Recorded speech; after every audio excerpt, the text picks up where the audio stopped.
The dusty courtroom smelled of whiskey, sweat, and old wood, a place where law had long ago been traded for power. The men inside leaned forward on cracked benches, their boots caked with trail dust, their spurs clinking softly when they shifted. Every eye was fixed on the man at the front, a crooked judge with yellow teeth who wore authority like a spoiled badge. His lips twisted into a sneer as he slammed his gavel, sending a sharp crack across the silent room. His voice, thick with mockery, rolled out like poison. "Pick any wife for free, cowboy. The law says you're owed one." The laughter that followed was cruel and coarse, echoing off the wooden walls like the clatter of broken bottles. The men slapped their knees, some doubling over, others spitting tobacco juice onto the floorboards. They weren't laughing because it was funny. They laughed because it was ugly, because they delighted in watching dignity turned into a joke. Against the far wall, chained to iron rings sunk deep into wood, sat a line of women.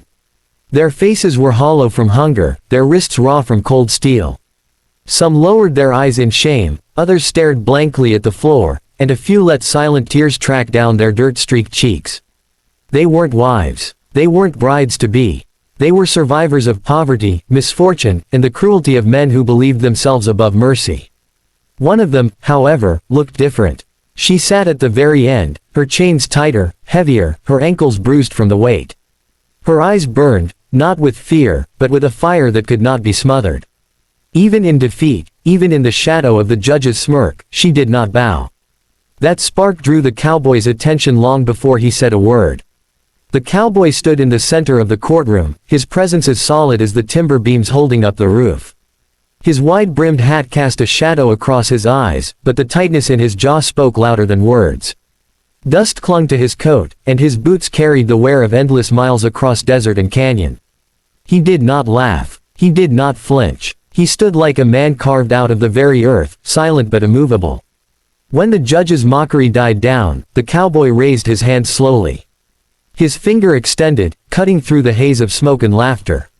His voice followed, low and steady, unshaken by the jeers around him. "Her." The single word dropped like a hammer.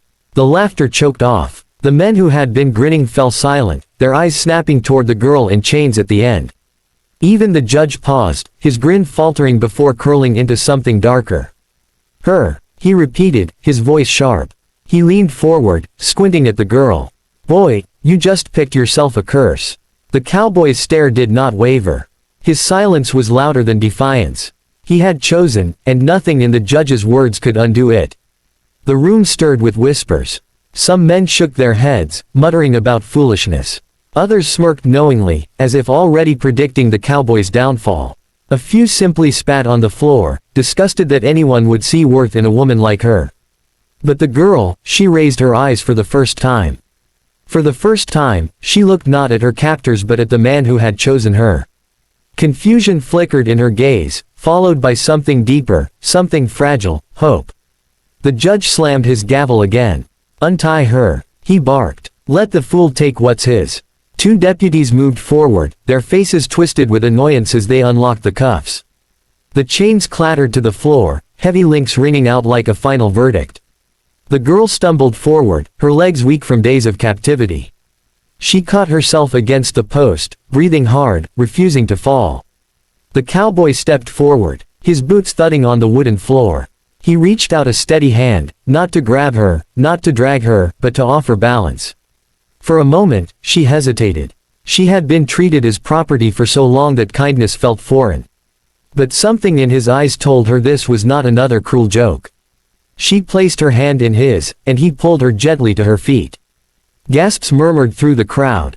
The cowboy tipped his hat slightly, just enough for her to see his face, and whispered without words, "You're safe now." But safe was a dangerous word in a place like this. They stepped out of the courthouse together. The sun blazed overhead, casting long shadows across the dusty street. Whispers followed them like snakes through tall grass. Townsfolk squinted from porches, their eyes filled with suspicion and curiosity. Some laughed quietly, others shook their heads, but no one dared stand in their way. The girl's voice trembled when she finally spoke. "Why me?" she asked, her throat dry from silence. The cowboy paused, his gaze sweeping the horizon where the desert stretched endless and merciless. His voice was quiet, almost swallowed by the wind. Because they fear you. And because I don't. The words sank into her like a stone dropping into water, ripples spreading through her chest. She didn't understand yet what he meant, but she knew enough to trust him for now. They walked side by side down the main street, the heat rising from the dirt road in shimmering waves. The saloon doors creaked open and shut as curious eyes peered out. A blacksmith leaned on his hammer, watching. A woman pulled her child inside by the hand, whispering warnings. The cowboy's hand rested near his holster, his thumb brushing the worn leather. He knew the judge's power didn't end in that courtroom. Men loyal to him would follow, men who didn't need a reason to spill blood. By the time they reached the edge of town, the sun had begun its slow descent, painting the sky in strokes of gold and crimson. The girl turned to him, her voice steadier now. What happens next? The cowboy's lips pressed into a thin line. Next, they'll come. As if on cue, a whistle echoed down the street. Figures emerged from the shadows, rifles glinting in the fading light. Men with hard eyes and cruel smirks, men who had laughed the loudest in the courtroom. The judge's dogs. The girl stiffened, fear clawing back into her chest. But the cowboy stepped forward, placing himself between her and the threat. He didn't draw his gun yet. Not until the first man spat into the dirt and sneered. You should have picked different, stranger, the man said. Now you've picked a fight with the whole town. The cowboy's voice was iron. Then the town picked wrong. The tension snapped. Hands went for guns, boots scuffed against dirt, and the street was swallowed by the roar of gunfire. Smoke filled the air, bullets splitting the silence, sparks flying off stone and wood. The girl ducked behind a water trough, her heart pounding in her throat as the cowboy's revolver barked thunder. He moved with precision, calm in the storm. Every shot counted, every motion measured. Men fell into the dust one after another, their jeers silenced, their cruelty answered with steel.